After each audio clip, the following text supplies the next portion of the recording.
Well, Darius, what episode is this? 4. Oh, very good. How long have you been here for? Like 3 weeks, I think. 3? How many episodes have you done? 3. Oh, yeah. Who'd you replace? Why'd you replace Griffin, Darius? My son. We have a lost episode thanks to him. No way. So our episode 2 is actually episode 2.24. We did have a really good session with a very awesome Martha's Vineyard head hockey coach for 25 years, Matt Mincone. Kid I actually played youth hockey with, but we had bad microphones, so you couldn't hear nothing. So we have a lost episode. Really? We fired Griffin. Find your own kid. Fired him, brought in the young D over there to take over our producing capabilities Yes, to get to episode 4. Very excited today. Thank you for coming in, Blair Bourque, head coach of the Taunton High School baseball, Taunton Tigers, my alumni, your alumni. It's always good to have those people back. But I'm excited today because we don't really know each other that well, which is great, which is part of why I want to do this. I don't want to just have just friends and family. I mean, I had my Bentley football coach. I played there. I had Doug Alves. You know how close him and I are. He deserves to be here anyways. I had a kid I knew from hockey, but I haven't seen forever. I haven't seen him in his full 25 years of coaching. I had a golf pro on, so I like to mix it up. And today I'm excited to talk ball. I'm excited to talk baseball. It's fun to watch this time of year. It's fun to see what's, going on around Taunton because of you, there's quite a little, I'll say the word dynasty. You get that word when you get three in a certain amount of time, which you have done, and you're coming back to being, let's get after it again, probably as your own head. But, I want to talk about all of it. I don't want to just talk about, hey, these are the greatest years. I'm sure a lot of people ask you about them. So realistically, I'd like to just hear, if we start this off, who is Blair? Where'd you come from? Well, thanks for having me. Yeah. It's a privilege to be here. Those are some incredible guests, and I played with Dougie, so he's a great basketball player, great guy. Wish he was still at Taunton High, but he's doing great things at BR, so I'm excited for him. I grew up in Taunton, East Taunton, went to high school at Taunton High. I know you talked Where'd you go to middle school? The high school's a gathering point. Martin. I'm a Martin Woodchuck. Yes, same here. Yes, sir. I went to Martin too. So. Yeah, we got 3 Woodchucks in the house. Sorry, all you Crusaders and Mulcahy, whatever you were back then. So, but I don't know specifically what you're looking for, but just a little bit younger than you. We missed each other in high school, but I played football, baseball in high school, and got a scholarship to go down to Texas. Played there for a couple of years. And let's go back a little bit though. So you're a young kid. Baseball #1 sport, or you just playing the seasons, so to speak? Yeah, I'm a seasonal guy. Like most of the time back then. Probably a little bit better in baseball, but whatever sport was The time in of season year. was my favorite. So Yeah, I like that. I had asthma growing up, so I didn't really play ice hockey, but we would always, anytime it was ice, we'd be skating, and we'd do the rollerblading in the parking lots where we'd play hockey. We were just outside a lot, playing football. So where in East Taunton were you? Off of Liberty Street. Nice. So That's close to the Marrows. school. Yeah, Morrows. Yeah. Yeah, I know so we'd exactly hang what it out is. around that. Causing vicinity. trouble down in Causing that area trouble, on yep. the corners there. Yep. It's going on. Anytime you drive by, we were hanging out. At Holy some- Family, the church. Holy Family. Yeah, Yep. same here. Yep. It took me 12 years probably to get through the 8 years of confirmation, whatever it was. Yeah. There. Yeah. I was actually an altar boy too for a little bit. you were Yeah. over there? That's cool. So you are truly embedded in Yes. Taunton. Yeah. Even though you're 26 miles away from Oakland, Taunton, but Yeah. you're still embedded in Yeah. the city from the beginning. I love to hear that. So high school, going to Taunton High School? Yep. What were you smacking around then? What sports? Just football and baseball. So I played football my freshman year, did not play sophomore year, and then came back my junior and senior year. Nice. He's baseball built like all a football four. player, so I fullback, tight end, what were you? tight end, defensive end, Yeah. and I always say a long snapper extraordinaire. Oh, So I yeah, was you can get a scholarship for that. decent long snapper, and I probably could have, Yeah. but obviously baseball trumped everything. And looking back, yeah, if I could have made a career out of long snapper, that would have been sweet. I could still be doing it. There's crazy things out there that you can kick a ball and all of a sudden you're, They changed the rules so you couldn't really touch the long snapper. So it was, in hindsight. Yeah, you had a better path though, from what I can see. So high school baseball, what was that? Who was your coach? Who'd you play for? So Matos was the first 2 years. Yep. And then John Malzone took over when Matos took over for D-House. So Yep. they had the trip rule. Remember trip? Yep. So they wouldn't allow anybody to be a coach and be a house office. So he had to resign. I didn't know that was that. It was kind of the trip rule. Really? Because he was leaving to go coach when, obviously you have other responsibilities going on in the school. Oh, I didn't realize that was the trip rule, but yeah, it's got a field named after him and a rule named after him. Yeah, pretty much. It's got that going on for him. So unfortunately, Matos was great. And then John Malzone, whose father's a Gold Glover for the Red Sox, took over for the last 2 years. Nice. Joel Nato, I think you probably know Joel. I do. So he was the assistant coach. So I learned a lot from them, specifically Joel catching. He would call pitches and you're kind of learning, okay, well, this is how you can throw backwards and this is where you can throw in this count. And, we had a decent pitching staff. Whoa. Throw backwards. So backwards, basically, if you have a, hitter's count, typically you're going to see a fastball, but in certain counts with certain hitters, you don't want to give them a fastball because they're going to crush it. So you're going to pitch backwards. So you'd throw the changeup or a curveball in that count. So that's essentially what you're, most likely not going to be looking. I know for me, I'm not looking So you're catching and pitching? No, I never pitched. Oh, okay. Just catching. Little league, maybe a little bit. Yeah. I was primarily a catcher. So you were the field general. A lot of catchers are coaches. A lot of catchers. Yeah, it lends itself well. You got to know where people are. You got to have a tempo. You got to have a feel for the pitching staff and where people are and hitters. And you're the only one who sees the game from that perspective. Yeah. You're the only one looking out, not looking in. You know what I mean? So. And I loved it. My ADHD, undiagnosed. That's so funny you say that. I had a son, total 80. He was a catcher. Yeah, it was the best. Let him run around. Adam Pellerin, finessing.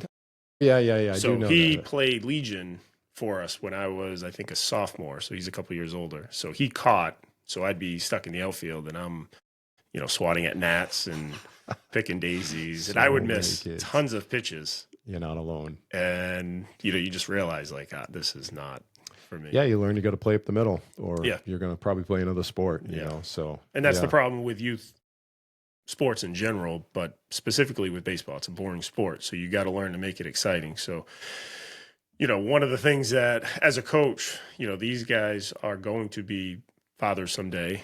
And, hopefully to keep the cycle going, they're going to have kids that play baseball and they're going to be the coach. So, I try to tell them hey, when you are your son's coach, think of these drills, try to keep everybody engaged, time on task. Obviously as a teacher, that's one of the big things that you learn in your education is time on task. So let's just stop you for a second. What do you teach? Math, special ed math. Cool. Making sure kids are not just sitting now with cell phones. It's a lot easier to just, hey, you guys just chill. Yeah. You get a minute. Drives me nuts. So the cell phone thing hopefully will be curved next year. They're getting those yodels.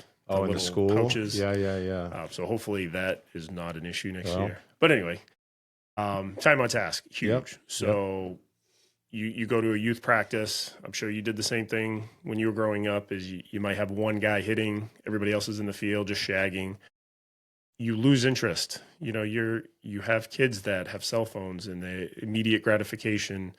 You cannot compete with a cell phone. I can't compete in a classroom. You can't compete on a field. So you have to make sure these kids are constantly active, making sure you have a practice plan, some sort of itinerary, and some of the drills that we do at the high school level, I try to maximize, time on task. Everybody has something they should be doing on every play. And if you can carry that over into the next generation, you're not going to be losing these kids to soccer or lacrosse, basketball. It's one of those things where all you need is a $20 ball. And well, I'll tell you, we're a lot like you. Every 6 minutes is accounted for in our practice. It's a rotation and a movement, and they're kids. You got to keep them. You got to keep them interested. You can't do the same thing. Even if you're even doing layup drills, like we hardly ever do anything that's not inclusive of 3, 4, 5 guys moving as one. And that's with a sport that has a lot of movement. But the high IQ is in every sport, right? How do you feel? Where do you determine someone's a high IQ baseball kid? So again, going back to practices, that's where you develop that. They play a lot more games than we do now, but it's a lot of showcase. So there's not as much emphasis on doing the little things. It's more emphasis on individual, making sure you are going 3 for 3, 4 for 4. So moving guys over, maybe bunting, making sure you do the routine plays. Kind of get lost a little bit. And I'm stereotyping. There's some great programs out there, and we wouldn't be in the situation we were in without those great programs. So I'm not knocking them, but you typically have kids, and sometimes I assume too much. I got great assistant coaches that, will remind me sometimes, like, you got to explain this because they may not know, or you may have explained it one way, but they might not get it. And kids will just, they'll yes sir you to death. They want the next thing. And they may not really truly understand or internalize it in a way that they're going to remember it, a month from now or a week from now when they're in a situation where in a game they need to know. But just making sure at practice that you run different drills, and it allows variability. It allows for them to experience different situations so that the IQ is kind of ingrained. So they're not really having to rely you still on have their to think, IQ, but you're just reacting. Yeah. I've done this so many times. And in baseball, you could watch a game and you'd be like, I've never seen that before. Yes, all the time. Especially with the internet now, you're like, I've never seen that. And you see an umpire, it's like, I've never seen that. Yeah. But we try to have drills, and I wouldn't even call it a drill. It's just different. So your practice schedule for you is pretty laid out. You know what you're doing going in. How long do you typically practice for? You got a lot of games, right? 25, 22 games, right? 22 games That's for like a regular basketball season, yeah. and then 5, hopefully 5 this year, not so much. I love that attitude. That's how we look at it too. Yeah, hopefully 5, and that'll carry you 2 weeks. So, we try to get practice done. You're really not starting till about 2:30, and then you're still warming up, throwing, a little bit of running. So that's 30 minutes or so. Decompressing after school. Yeah. So, look, you're cognizant of the time. We don't want to keep the kids longer than they need to be. They got homework. They've got, a bunch of different things. They're worn out. So we try to finish around 4:30. Yep. 4:30 to 5. A lot of the kids stay after and hit. So you got to remember too, like, all right, if this kid's going to take extra reps, you try to. And my first couple of years was brutal. I would create an itinerary and I would stick to it, and that might take 3 hours, 3.5 hours, and I was killing the kids. Yeah. And you learn, like, you get feedback, and you're like, hey, you can't practice this long. Like the kids, and we have the luxury of having some really smart kids that have AP classes, they're in honors. Keeping a kid for 3 hours and then they got to go home and study for another 3 or 4 hours. Right. They're up till midnight, and then you carry that into the next day. Now they're tired. So try to be cognizant of their time, and you get more efficient as time goes. You don't need to do this. You don't need to do that. I agree. If this isn't working, we can scrap it and move on. So being flexible is, something you learn. But the first couple of years, I would admit that I didn't know what I was doing. And What year did you start?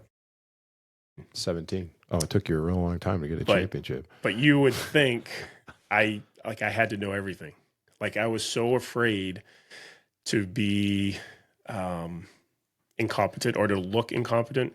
Kids would ask me questions, and again, like, I don't know a lot of the different things with middle infielders or this or that. And I'm like, I would just make something up. And it's funny though, like Doug and I talk, and we had some really good teams early in our career, and we laughed. We said if we were coaching them going into this year, we would have won the state championship. just being a better coach and going through whatever you've gone through, like you're talking about it's just as important how to take things out of the itinerary as it is to put things in. Some people think I have a great itinerary, but I need to add something. I'm just going to add it. And really you should, I don't care if it's the stock market. If everybody went up 10%, but you got somebody who only went up 5% in your stock portfolio, you still get rid of that stock. You know what I mean? Like, it's not really doing you any real good service. Yep. It's kind of like reevaluating what that whole itinerary is for that day. Yep. So getting feedback from the players. Yeah. Hey, what do you guys need? We need to hit more. You focus on I love it. More defense, and that gets you through. But at some point, the kids have to take ownership of their own practices, and you tend to, I wouldn't say arrogant, but you're like, I know what they need and this is what they need. But then you listen to the players and they're like, hey, we're good. We need this, this, and this. Yeah. Or I'll ask, what do you guys like? What do we need to get rid of? What do you guys want to do today? What do you want? Right. And then that allows you to kind of create that itinerary based on their needs, not necessarily what I think. Now, there are certain things that we need that I, as a coach, like we haven't covered first and thirds in a while. Like we need to do first and thirds or bunt coverages or whatever. Then with their feedback, that's, maybe we need a little bit more offense. So you try to create different drills or you change things. We have, in my opinion, some of the most efficient drills to incorporate different variables and different scenarios, right? Scenarios. Yeah. That you just kind of develop. And with the internet now, there's really no excuse not to be a better coach, even day after day, but year after year. Like, okay, what's Coaches Insider is great. Twitter was awesome before Elon Musk took over. I love Elon, but it's gone his crazy. Algorithm. Yeah, I used to follow all baseball I have people. to search my basketball guys out now. It's like I'm getting tired of it, and I'm not here. It's not one way or the other for me. God bless whoever wants to be blue or red, but that has changed. Yes, I'm glad I'm not the only one. No, it's definitely changed. I don't do anything political. Yeah, it's all politics. Yes, it's 100%. And it just feeds and that. It is, or his something launched or whatever's landing. Yeah. You know what I mean? So no, I agree with you on that. I like, from a basketball standpoint as a coach, you can find a million plays out there. Which ones make sense for your team, right? So I think it's digesting that information and being able to regurgitate it in a way that your team is going to accept it. You know what I mean? Because otherwise, it's just throw up. It's just, and that's what I don't. If that's the point, like we're ending practice. Yeah, we're not just going to be out here for 2 hours, just to be out here for 2 hours. Yeah. D, pull up on here. What was a little bit of a bio of his on that PDF. I think it's like one of the first pages. Actually, you can bring up the first page so you can see it as well too. So I like to do a little. Look at that. I like to do a little homework. So yeah, this is what I was able to find. Drop to the next one as well too. So Taunton Eastern Little League. Yep. You played for Artie Pimenta. Artie Pimenta, the one and only. So did I. Did you really play for the Mets? Play for the Mets. Awesome. Yes. I was laughing because my mother was great. We were the Taunton East All-Star team in 1982 we lost in the state finals for Little League. We lost in the final game. Really? So I spent all summer playing with all these guys and loved every minute of it. Playing because I played for Artie Pimenta. I'll never forget that he when we were terrible at practice, you just threw your gloves down. No gloves. I don't know if they could still do that when you were there. We had countless practices with no gloves and full out hit the ball to you. Like, you're going to stay down. If somebody was making errors, the gloves are off. But I know 82 is a lot different than 10 years What about later. the pickup, the red pickup? Oh, yeah. Did you guys go to the root beer stand? Oh, yeah. Pickup? Love the root beer that stand. you can do today. We were mostly down Hearts on Park. Oh, really? That's what we practiced at that point. Yeah, we would get in the red pickup and drive all the way to Whittington. He was great, man. He was the best. His brother coached with him that year. I don't think he did as well after Greg. Yeah. He was there when I was there, but I don't think he coached much after that. But what did he give, 50 years? I think it was, I went to his 50th ceremony. I saw something in the paper. It was like 2 years That's how I found out. I saw something in the paper with you giving him his flowers, you know what I mean? Like his accolades.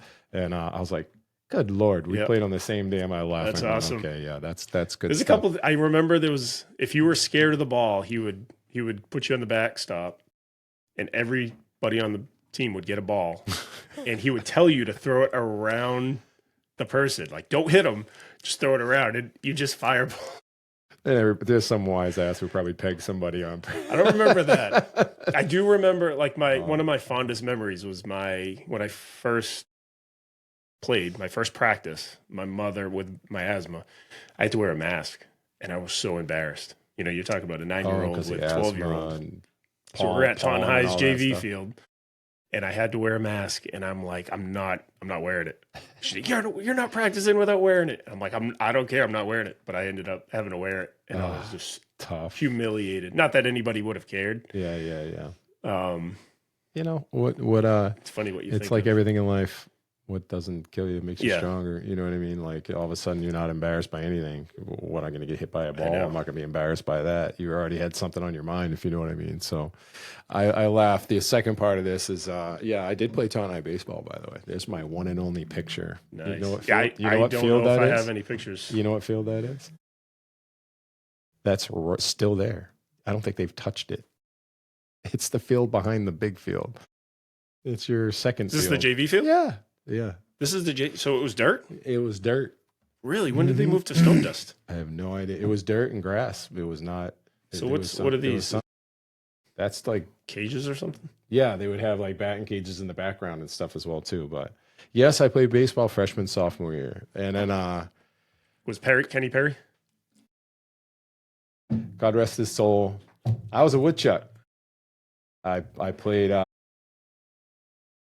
100 games of hockey a year. Yeah. But I decided to play middle school basketball. So I think it was my 7th grade year. I played like 14 seconds the whole year. It's pretty similar. But he didn't play 7th and 6th grade. He just played 8th graders if he could. It was just his thing. And he played the same 5-6 guys. That's it. If you're up 20, he didn't care. He played the same 5-6 guys.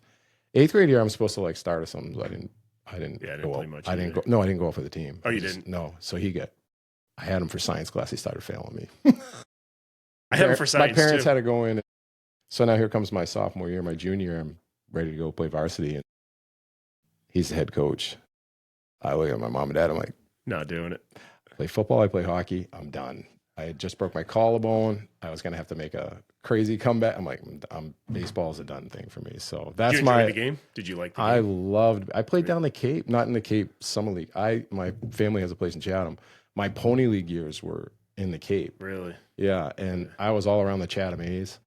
I knew all kinds of pros just from being around there because we would get to be the bat boy or you get to hang around with the team. They played on the same field as we did. Yeah. So it was so much fun to do that. So I really loved baseball at that point in time. But yeah, no, that's why no one knows me to play baseball. Like I played college football. I played a lot of hockey through pro-ams and stuff like that.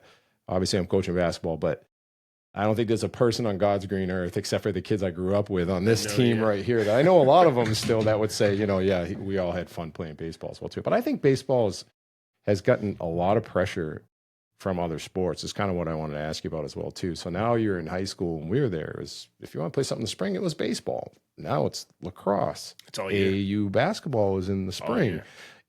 All these hockey programs. Like, are you finding with baseball that you're getting a core group that just play baseball, or are you getting the multi-sport athletes still that play baseball? Because you are that one season where you can play something in the fall, then get ready for baseball in the spring. Well, I think for us, it's mostly football, baseball. There's a couple kids that play hockey. Few play basketball. Danny McDougall, I think, was the last one that played varsity basketball. I could be wrong, but he was the last one that was a legit player. I think that kid could have played anything, right? Yeah. Johnny Escobalas played this year. Forgot about him. But it's just tough to go into the season with your feet already running. Like it's not a sport. We have a couple wrestlers that have played, and it's just tough. They're always behind. So do you remember Jack Barry from BR? He's a pitcher. No. Same thing. He played basketball, and he would suffer. He would going into baseball. He ended up going to Assumption, play for them. Really? Yeah. As a pitcher.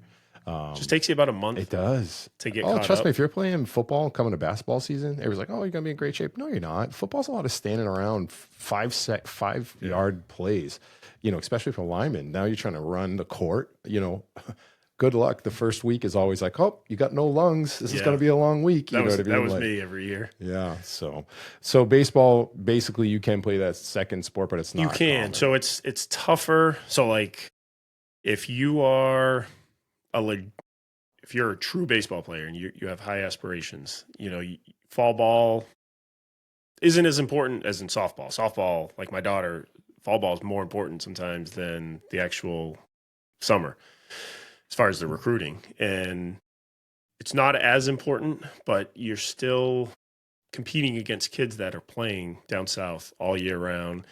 And then the baseball community has opened up. And it's not just when we were playing, it was regional. Like you might play somebody from across the state, but that's about it. You're not really playing kids from across the country, which they can do. Is it called now. AAU? What is it called? Like I think so. AAU, right? I think so. So there's a lot of that going on too, right? Yeah, I remember everybody had to get on a certain team. Yeah, if you're not playing AAU now, there's no Legion. So there isn't Legion. There's no Taunton Legion. Okay. So when I took over, it was the 2016, I think, was their last summer season. Yep. And when I took over, they had asked me to basically be the head person. And I was like, I can't. My daughter's playing softball in the summer. I can't be calling people and, hey, are you going to be showing up? Are you doing this? Right. And AAU had already started to establish itself as the primary way the kids are playing. And they do it all year round. So, like, you're not going to have enough pitching to be successful. It's just a really tough sport to, pick it up one day and drop it the next. Yeah. So our kids that don't play AAU, again, they're falling behind because they're not playing in those 40, 50 Listen, games. it's the same with every sport. I think football is the only one that's football absolutely different. You can get in the weight room anytime. You know what I mean? Like basketball, though, if you ain't shooting the ball and you don't have lungs to run the floor, you're behind. And if you you can take certain times off, weeks off, but if you take like months off from basketball, you're not going to play it at the next level. That's for sure. So, looking back up on this, you had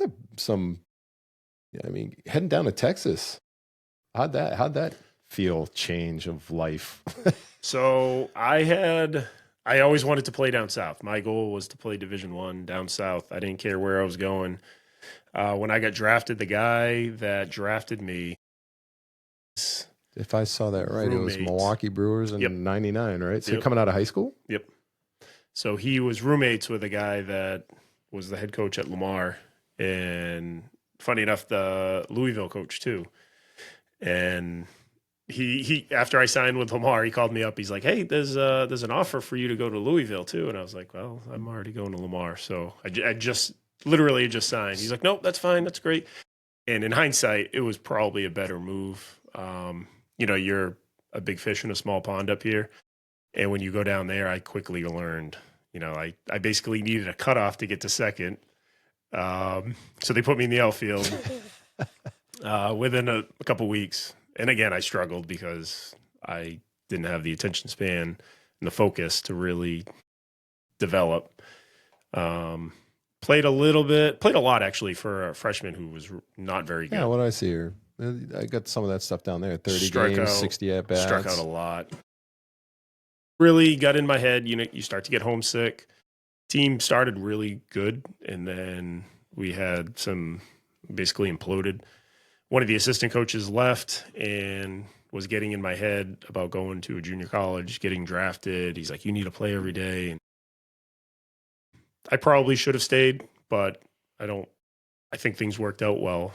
I'm happy I'm in the spot where I am because of the different situations that happened to me. But so you put up some good numbers in these stats I'm looking at in 2003. So that's when you jumped and went to Pensacola. Yeah. So finished up at Texas A&M Corpus. Season ends. There was a tryout in Pensacola. Just on my way back home with my Nissan Sentra fully packed. Florida is not on the way back home, so you knew where you were going. So this was before Waze or anything. So the easiest way is I-10 True. all the way to Jacksonville, Yeah. and then I-95 all the way up. So that's what I was doing. And we had always done that. So my wife and I, who are middle school sweethearts, actually, at Martin. I love that. Really? Yep. Nice. What's her name? What's her name? Jessica. Jessica. That's what I thought. Yeah. So she was with me. We had a dog, and I tried out, made the team, was shocked. I'm like, really? Bernie Carbo was the coach. I don't know if you remember Bernie Carbo. He has the record for the most pinch hit home runs in the World Series. So Carlton Fisk's home run ball, he hit the home run to set up that home run. Oh, so he was the hero for a minute. So he's something else. Nice. So you he's played for him? He's a born again Christian. Quite the experience. I don't want to talk bad about anybody, but he had some devils in his closet that he would share once in a while. He dispersed onto you guys once in a while. Wow, and he's a strange bird. But anyway. Nice. So then Richmond Roosters, that's in Indy? Is that right? That was how'd you end up here? Richmond, Indiana. Indiana, right? So went back down the next year. So I made the all-star team at Pensacola. Had a pretty decent year. I was trying to play for the Brockton Rocks, and Bernie Cabro found out. I don't know how. I think somebody was calling or they met up, and then he called me and he's like, he got offended. And I go down there and I didn't get a contract. So I didn't get released because I hadn't technically signed, but I basically got released. And they had a connection in Chicago. So I go up to Chicago and waited for their season because Pensacola started way before. So I basically had 2 weeks or so. Okay. Stayed up there for a little bit. Caught my coach doing something he shouldn't have and immediately got released again before the season even started. Like, I don't know what's going on. So then I ended up in Richmond and played there. How many games did I play? 16 it says there. Yeah, so I quarter season. Was catching every game at one point. Could not hit. Like, I was really struggling. Catching pretty well, but for some reason just wasn't hitting. The other catcher, they'd released him or something happened. So I was basically the only catcher, and the coach had asked me if I knew anybody, and there was a guy that I had played at Pensacola with who's from Hull, and we had played him in Legion and couldn't stand him. Like, I hated him. And competition we had personally. There was just some competition wise. Yeah. I didn't know him. Guy you want on your team like Marshawn or something. Yeah, he was really good. Yeah. And when I found out, I'm like, oh my God, obviously we're teammates now. So we became good friends. He was still at Pensacola, but he got released around the same time that they had asked me, and I called him. I'm saying, do you want to come up? And I remember him saying, what if I go up there and I take your position? And I said, hey, I'd rather it be you than some other guy. They're bringing somebody else in. I'd rather it be you than. Yep. So he comes up. Within a week, I get released again, and the timing worked out well. So I could have jumped around and done the independent circuit. The writing was on the wall. I was not, my time was over. And A&M was paying for the 6th year. Technically the 5th year, but you have to do it within 6 years. So I was getting my scholarship paid for because they were trying to increase the graduation numbers. Nice. So I had like a week, and I was decide. like, man, what am I going to do? Like, I can't pass that up. Yeah. I could always go back and play. Yeah. But I don't want to pay for college. Of course. Went home, packed up again. Back down to Texas. My wife came with me. Nice. And stayed down there. And every year you kind of. You guys married at this time? No. Good. We got married in 2005. So Nice. This is still a little bit before that. Yeah. But everything worked out. I didn't have That's to pay awesome. for college. So this is what leads you to now. There's a little bit of a gap before you start coaching, or were you coaching? I was coaching a little bit in Texas. Okay. I did elementary, was doing like basketball. Then I went to a high school, coached baseball, and that was on the other side of the bay. So it was like a 45 to an hour drive, depending on if you hit the train or not. Yep. Was there for a year, And then there was a job in Corpus that was like too good to pass up. And I So ended you're up taking staying down there for a while. Let's back up for 1 second though. When you're playing and you're playing high level baseball, you're playing high level sports. I always go to this when I'm talking about sports. Like I think golf is like a 75% mental, 25% physical game. To the opposite end, besides a quarterback, I think football is like 40% mental and 60% athleticism. You know what I mean? Like you can't survive unless you have that athletic freak ability. You got to be 6'5" to be a tackle and smart, but you still got to be 6'5", 300-pound tackle, right? I think baseball is like on that verge of like the next highest IQ one, 60-40. Like you still got to be a really good athlete, but you can survive in baseball for a long time. What do you feel about in baseball? Like you've played other sports as well too. Now you've played high level baseball. Got yourself out of Dodge, out of Taunton, down to the stuff. What do you feel about baseball and where it fits in that kind of realm? It's a grind, mental grind. Yeah. So when you're doing great, it's very easy to stay on top. When you're doing bad, it's very easy to beat yourself up. You see it with major leaguers. So the guys that, are typically successful, trust the process. They continue to look at, things that they're What doing about you? well. What about you though? I was a head case. Okay. I was At this time, you were a head case at this time? Yeah. If you could talk to yourself now, back then, you know what I mean? Like, could it have changed? Is there any way it could have changed, or that's just what you were doing? No, because whenever I got complacent, I would do worse. So you just quickly learn, if I think I'm really bad and I have to work harder, I tended to do better when I was trying to prove myself. Once I became established, that's usually when I would start to fail. But then it's a different failure. Yeah, like I would know I was a switch hitter, and there were times in college they would bring in a lefty, and I'm like, I'm going to strike out. As soon as I'd see him warming up, I'm like, oh no. Now that's not a good, that's where I was a mental head case. Yeah. Just thinking generally, I'm going into a tryout or something, and I'm looking at these guys, and I'm like, oh my God, I'm not good enough. I can't compete. I would do better. But when I would self-destruct as far as like being a head case was I look at a pitcher and I can't hit that guy. I'm going to strike out. You're already there. I'm going to strike out. And then I would strike out. Self-proclaimed. You know what I mean? So the other question I love to ask, and I asked Bo Botello, the golfer, what would you describe as being in the zone for you? Oh, man.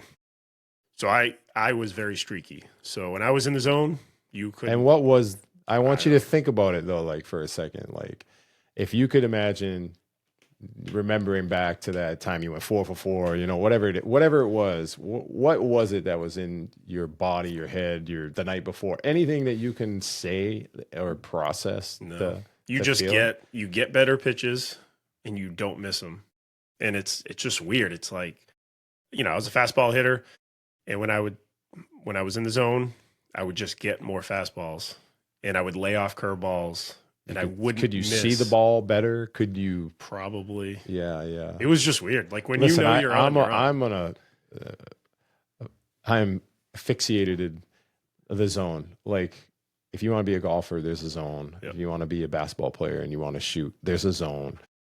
What is it? You know what I mean? Like what is it, and how can we help people as coaches? One thing I hear you say that I shooters shoot, man. Shooters shoot. If you think you're going to miss, don't shoot. Yep. Shooters shoot. Like, I don't care if you miss. If you thought it was going in and you thought you were taking the good shot, then shoot. I'll let you know when you're off balance or something like that. Same thing with hockey. Like, it's a very small target. These goalies are huge. Goalies are always good. You better be confident shooting the puck. You know what I mean? Or else don't shoot it. You're going to hit the boards. Like every sport has that zone, and I think baseball is one of them. I remember when it was just like the ball looked like a beach ball coming out of his hand, or I could pick it up. Some pitchers I could pick up. I liked the curveball, like, and a lot of kids didn't. I could tell when a curveball was coming at me. Like there was times when I felt like I was going to get hit. Like I wasn't in the zone, so to speak. But I always felt like baseball had. There's guys who get it. Rafael Devers, he started this season off terrible, right? And look at him, like Of course, they ship him out when he's Rest in peace. when he's freaking killing it. Hopefully that doesn't go down as So, is there anything you worst talk trends. about with your kids, coaching wise, that helps them be in a better, mind state, or anything that you think lifts them up, or I am the worst motivational speaker ever. I try to allow them to give them space. They do their thing. If I start talking, it's going to bring them down. So I try to give them the energy. I don't, to a degree, I don't believe this. No, I don't really- believe, because Darius, go down to the page that has a bunch of quotes on it, all the way down. Some of these are some of the teams that I just was looking up, and I want to talk about your family too. But okay, breaking the trend of finding a way to lose is your quote. That was your quote when you won the 2019. You were given an interview. Yeah. And you said, around here, everybody just expected to lose. And I went to Taunton High, and we expected to lose. So I was set on breaking the trend of finding a way to lose. If you find a way to lose, you will lose. Like, if you think you're going to lose, you're going to lose. How is there any part of that I know you well enough.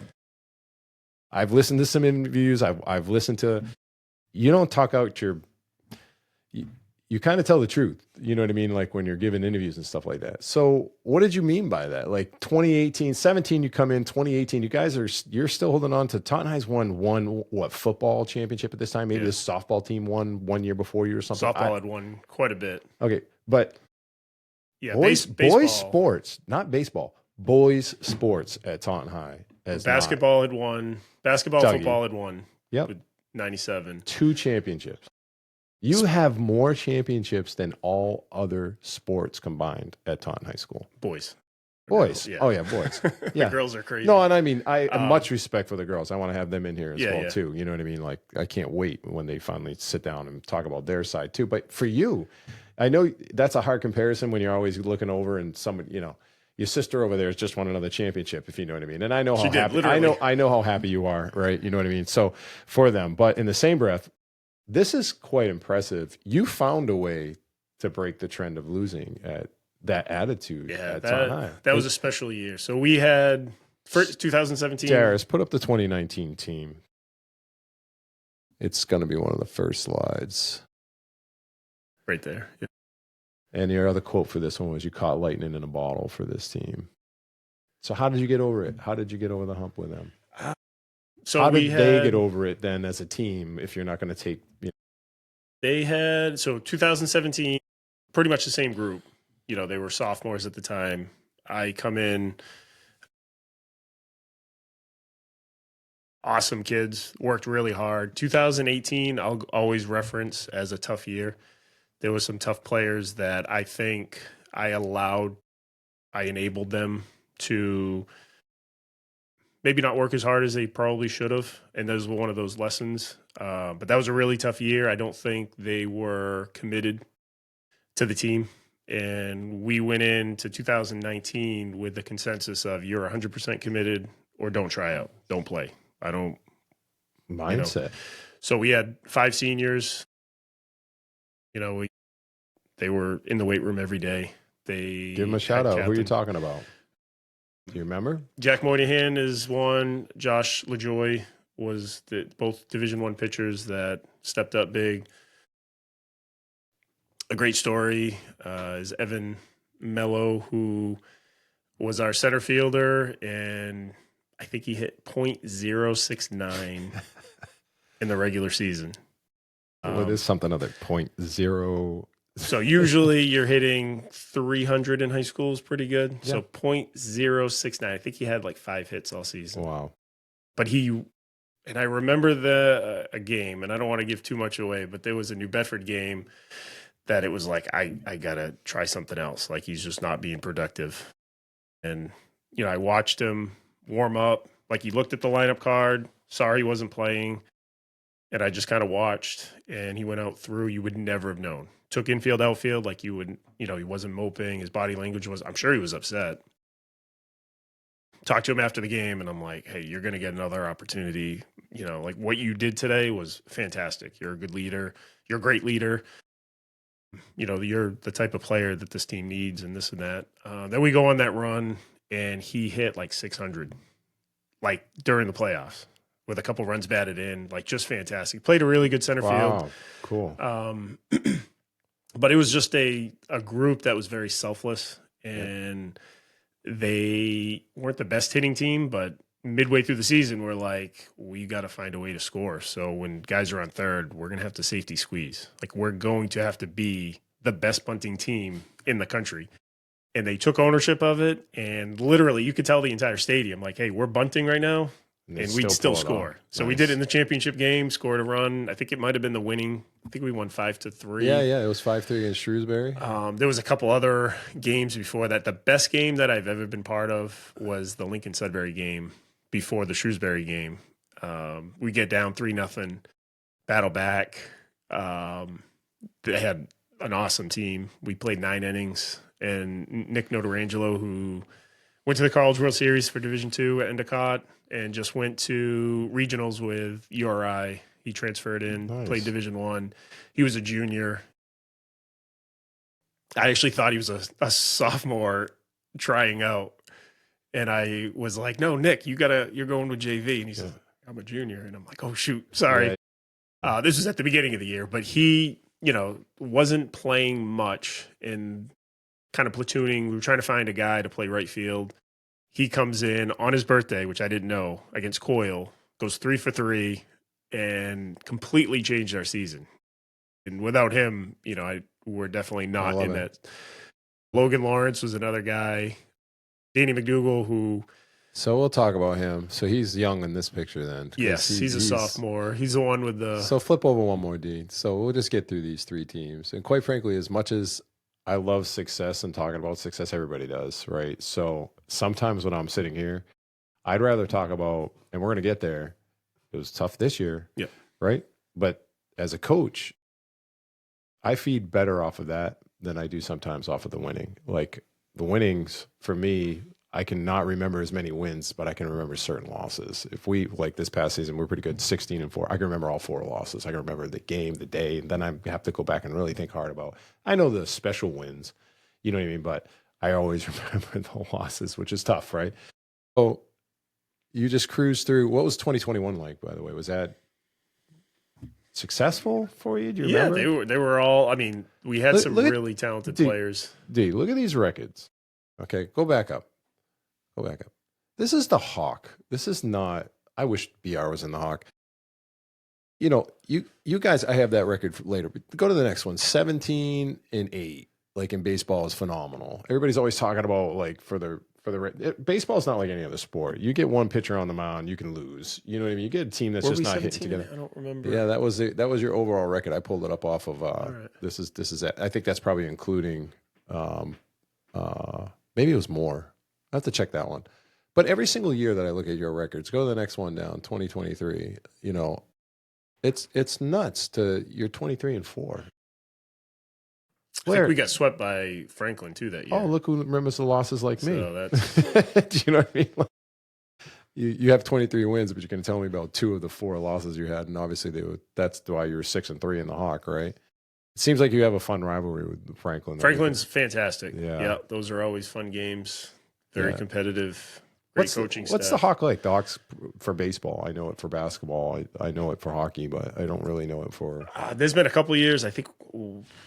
Besides you and Franklin, is Mansfield any good? Yeah, they're all. Well, they had, I think, 12 teams in the Final 4. I could be wrong. I heard that but it was insane. That's crazy. That some of these years you had all these good teams in different divisions, and it's any given day, like you're not just looking at certain teams and like that. You can chalk that up to a win, but every game is a competition. Now, there were a couple these years. The Davenport, which is the smaller schools, there were a couple times where they had stud pitchers, like they had their ace, and they wouldn't throw them against us, which I'm disappointed of because they want to lose. Long term, you're like, we need to see as much good pitching as you can, but they didn't want to, like you're looking at Franklin, Taunton, KP's up there where it's like, if you're a Davenport team, what's a more important win? Davenport's a lower division. Yeah, it's a smaller school. So are you going to kind of burn your number one to try to make a point, potentially still lose versus throwing your number one against a Davenport team in your own conference? That's interesting. So it's kind of disappointing, when you had already won in 23, you're got a bullseye. And who's this kid holding the trophy? Yes, that's Johnny Escobalis. He pitch? He was the pitcher. Yeah, he came in as a sophomore and threw a no-hitter that year, pitched phenomenal. So he was a senior this year, right? He was a senior this year. Lefty? Yep. Yeah, he was tough. He had an off day, though, for you in that last game a little bit. Yeah, he struggled a little bit. He seemed to find it, but, yeah. Good team. Drop down one more, D. Let's just see some more of these. So some recollects. So this is interesting to me. Let's talk about your family for a minute, man. You guys are all ball? Like your daughters? Pretty much. So my oldest, who's on the left, tried it, didn't love it. Yep. What's her name? Charisma. Yep. She's a reader. She's very artsy, crafty. Cool. So sports were all girls? All girls. I love it. 4 of them. I love it. Then the 2 middles are in the middle there. Yep. So you got Bella and Raylan. Yep. Raylan currently plays for Peter Buffington. Yep. For the Tornadoes. Yep. And then Audrey is on our far right. Yep. And she's just starting. She's doing the T-ball thing right now, which is and then there's the hysterical. Wife. There's the favorite number 1 fan. Yep. Yeah, it was actually pretty cool to listen to the Bella, right? Yep. Yeah, you and her talk about you were on CBS or something. Yeah. That was fun to watch. With for me to Rocha. see you two interact with each other. You look like you're a piece of a pod, you two, in terms of you interact. She seems to be quite the player herself too, huh? Yeah, she's holding her own. She's 3 for 3, as we just mentioned before. Yes. That's a little bit more than holding your own. A little jealous. 8th grade. She's lost 1 game in 3 years.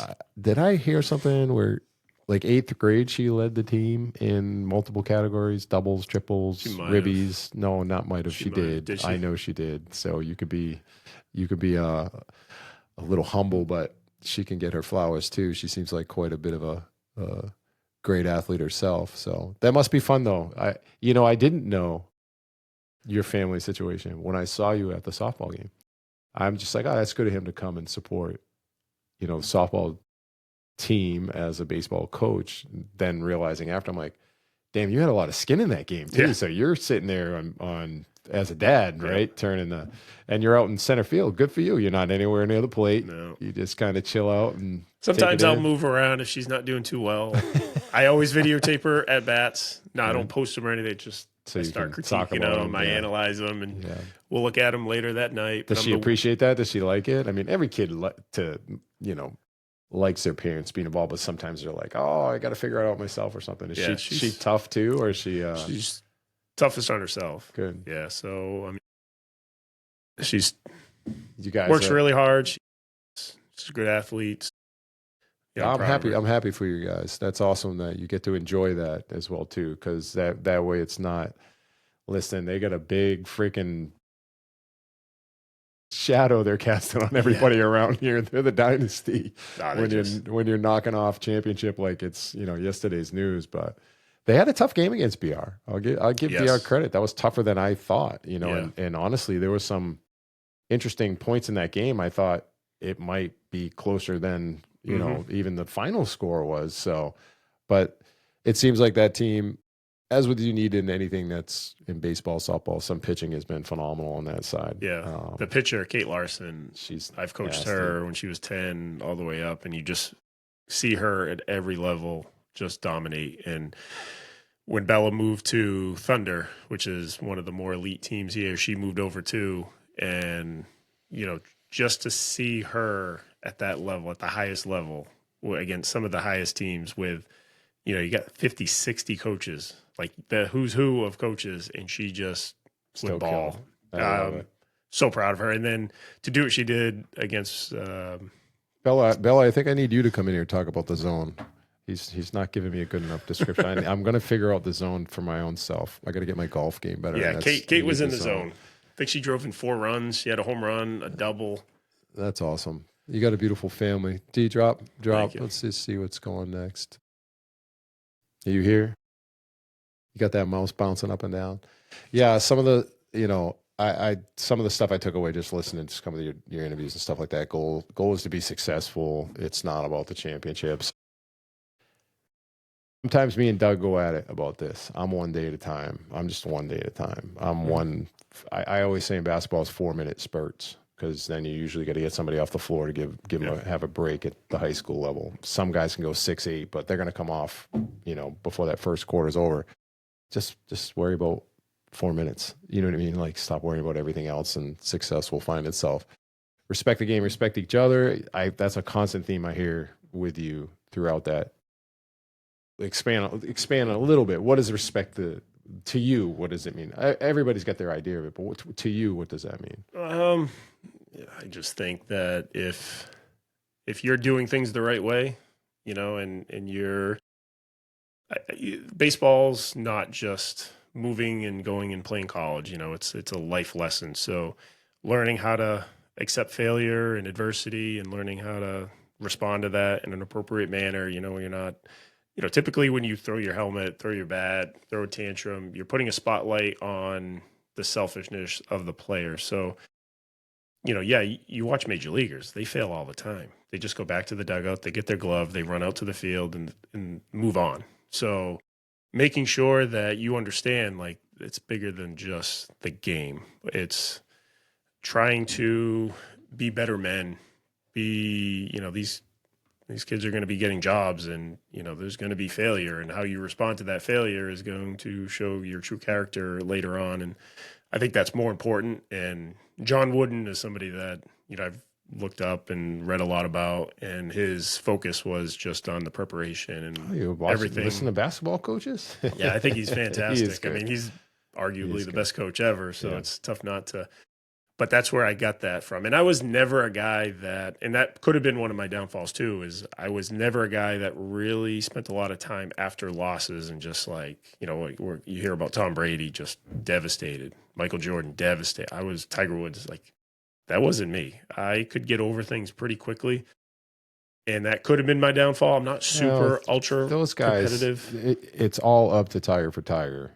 Tom Brady's only got 16 chances. Baseball's a grind, man. Baseball, you kind of got to let them go a little bit quicker than other ones. You're even in the major league, they say win a series. That means you're winning 2 out of 3 games. That means you're if you got a 66 on the test in high school, you're happy. Like, if you're a smart kid, no.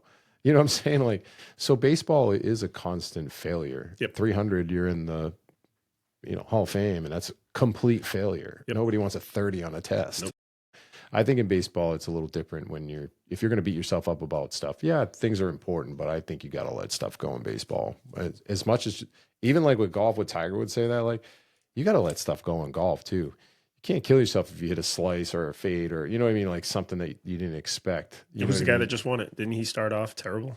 He had six bogeys, JJ Spawn. Oh my God. Yeah. So when they had the rain delay, everybody went and hit balls. He went and got his coach, went to the green and worked on his short game. He made the last putt from 70 that feet. Was crazy. I was watching that. I'm not a golf guy either. Like, get in the zone.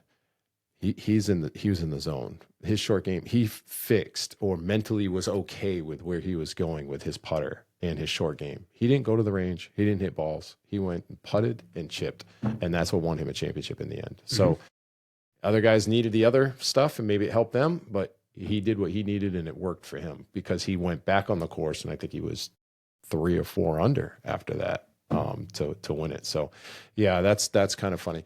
The much respect for Franklin. That was a interview. I thought that was great. I'm not going to pull it up. You have to watch it. You and the Franklin coach were interviewed separately, but they combined it together. And man, you guys sound exactly alike talking to each other. You know what I mean? Like, have nothing but the utmost respect for Taunton's program. Must feel good to hear that from your peers, both of you. You said, "Oh, if we play 10 times, it's going to be 5-5." Yeah. You know what I mean? Like, that to me is the ultimate compliment when you're playing. You know what I mean? Like, we have a rivalry with Franklin. You know what it's called? Franklin kicks our ass. You know, like in basketball, they're so good at everything. We lost 2 years in a row, and we lost. We didn't come close. It wasn't 8. We get there, and now we're like, this is the year. We still got to go through the better teams, the better coaches. CJ over there for their basketball Yep. coach seems like your rivalry with the baseball coach. Zach's I a think great it's guy. great. He does a fantastic job. Yeah, the coach, the golf guy that was in here, Bobatello, he's the Franklin Oh, is he really? head. Yeah, so That's why they always have good stuff going on over there too. To showcase what Taunton baseball is all about. I love that. I think that's Taunton baseball is all about now. It's just about winning. Yeah, no. But I would say no. I would say yes. You know what I mean? Like, yeah, the preparation, 19-5, players. 17-8, 5-1 the Hawk this year, #1 rank going to the playoffs. As much as I say it is about winning, pull up the next one, Darius. You won't like this, but this is what I'm a finance guy, right? So I pulled up your schedule this year with the wins and losses. Very interesting. With 15 games left in the season, you're a 500 team. Do you know that? Nope. So if we start right here, 1, 2, 3, right? 4, 5, 6, 7. Yep. You're 8-7 to finish the season. Yep. With 4 losses at the end. Yep.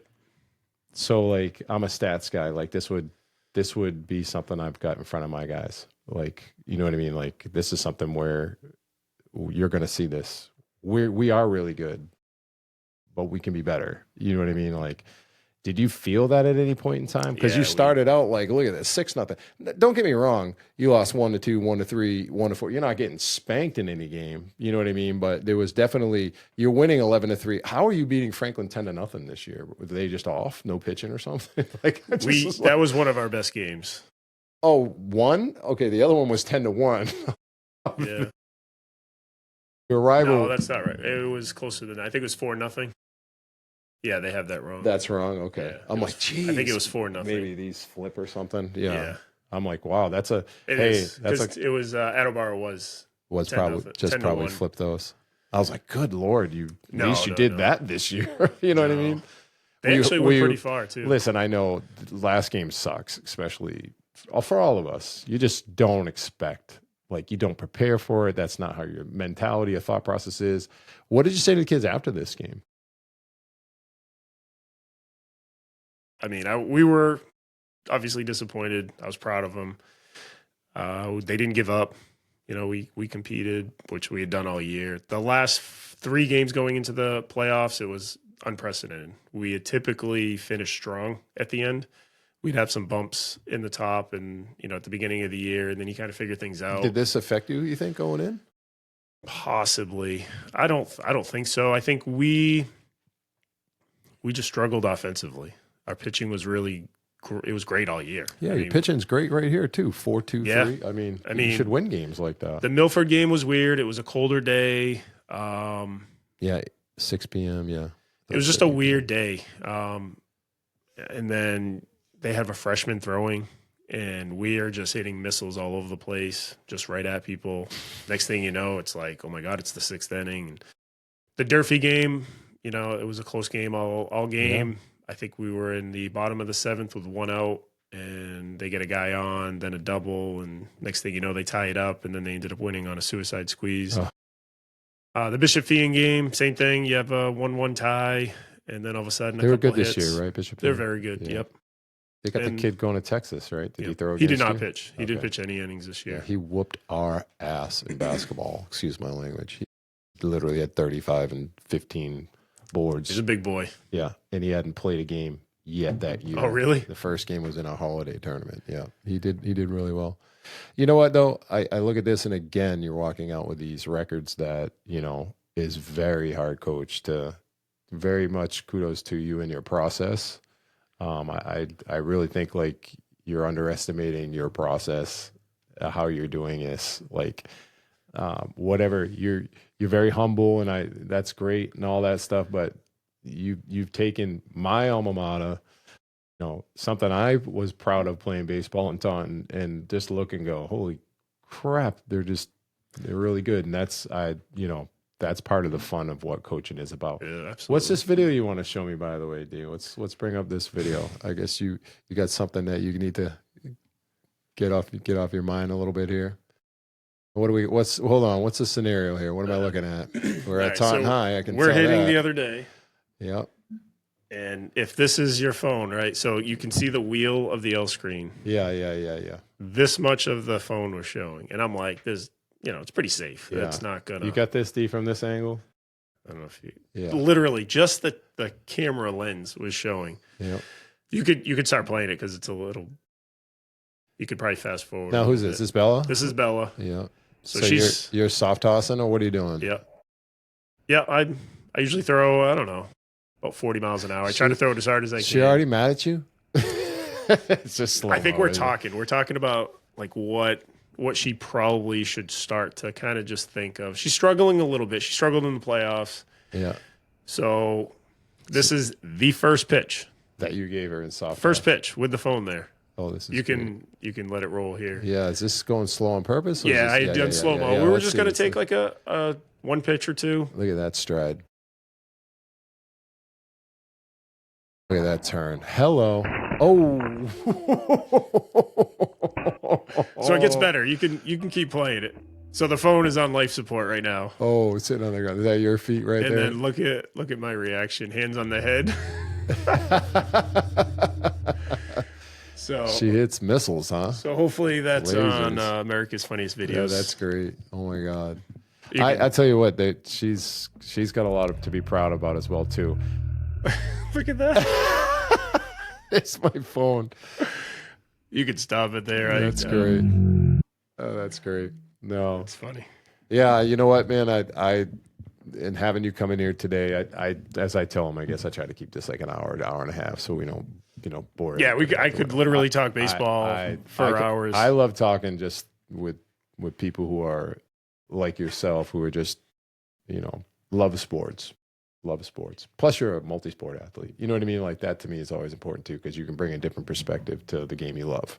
I think that what you're doing over there is impressive. I got one request. I want a hat. I can get you a hat. All right, that's what I need, and then I need that bauble so I can get one up here for remembering you when you were in here as my fourth guest on our show as well too. I mean, you got anything you want to get out there? I mean, you got anything you want to say? Hey, this is what we're doing next, or plug, or any of that fun stuff? Or if any of the players are listening to this, any success that we've had. Hold on one second. Go drop one more down. We're not going to quit yet. This kid, tell me a little bit about this kid. Oh, Ryan. Yeah, phenomenal.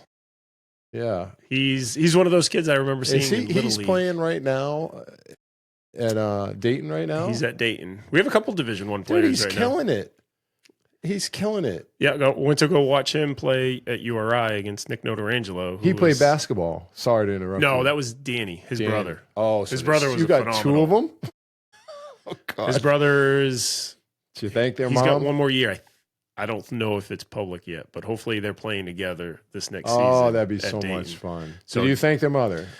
We have families that go through. We're we're right? almost neighbors, so she always. I don't think the dad. I think the moms or whoever's helping out there. Fantastic family. Man, I was like, whoa, putting this little thing together because I'm looking up some kids here and there. I don't know all these guys, right? But I figured this kid must have been a little bit of a beast. They were all. I mean, you had a handful. Him and Dawson and Braden Sullivan were the big three.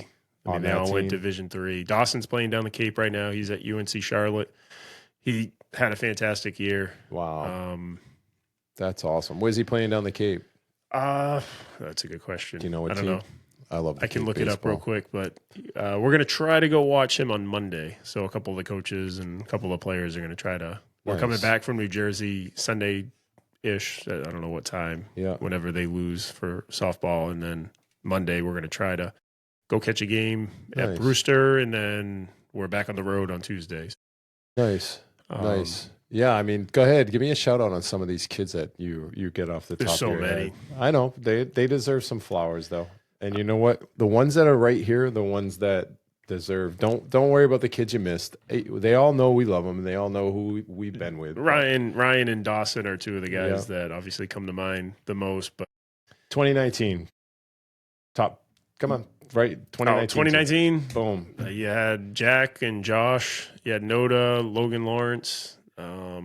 Okay, that's top of the brain. 2022 team. 2022. Well, these guys were obviously there. Evan Calley was a stud on the mound. He's the one that pitched a complete game against Franklin. I mean, he was nice. lights out. Love He it. was awesome. It's funny because he was pitching okay, and then there was a should have been an interference call with Dawson at short. So I go out to ask the umpire for help, and he refuses to ask for help. And I'm, how do you, it's a big game. How do you not ask for help? So he starts like attacking me. So I go back at him, and after that, my Brad Kineski came and got me off the field. I was hot. Like, how do you not ask for help? Right. And Dawson's, and Yeah. you see it on the video after. Clearly, he's like, no, I saw it. And then you watch the video, and his eyes are in the complete opposite direction. Damn. But anyway, So after that, Evan must have got fired up, and he was Lit it up. lights out for the rest of Wow. the game. We won 2-1. So the fun thing I like to do, I almost forgot, D. This is tough. No current players. I just don't want to do that to anybody. I made Doug though. As the current player. This is it. This is the top 5 list. Top 5. This is it.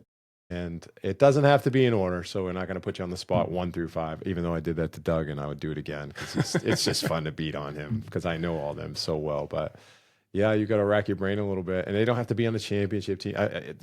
Your guys, like the kids the guys that are. And I still keep in contact with a lot of them too. Yeah. Ryan's obviously one of them. Dawson's one of them. Braden Sullivan's another. Jack Moynihan, Logan. There's literally so many guys that we've already talked about. But, I've been so fortunate to have so many fantastic athletes that, they're not just good baseball players. They're fantastic people. And there's so many good stories that you could point to with that 2019 year. And, you got guys that I just... Your eyes light up the most when you're talking about your players. And that's awesome to see, Coach. Been a Tauntonian your whole life. Took a little scurry down south for a while. Kept your girl with you the whole time from Taunton. Come back to Taunton. Build a little bit of a dynasty over here. Still rocking it pretty well. Going to be tough again next year, I'm sure. Thank you for what you do. No, seriously, thank you for giving back to this community. Taunton's a great city. It's a pleasure. I love this city. I really do. I love what you're doing over there. I'll be in touch with you. And hey, episode 4. I got a hat for you. I'll get that to you as soon as I can. And we're going to get that bauble on the wall so I can point. Yeah, the baubles are getting pretty good up there now. So we got Doug Al's giving us from Breaking Bad, right? One of the lead character there from that. The Lost episode gave us Al Capone. Matt, he gave us that. Who else was up in here? Bo, what did he give us? I don't think Bo's got one up here yet. I got to get on him about that. So, yeah, and then the kids and Darius and all of us got them up here. So that's what that is too. So make sure we get one of what represents you. Or it wouldn't be athletes are going on this, and then the crazy people going on there. That's how that goes. So could probably steal one. I'm sure they have a bobblehead. If not, they will soon. Yeah, sure. That'd be real cool. That'd be awesome. That'd be awesome. All right, man. Good enough. Thank you very much. Thank you.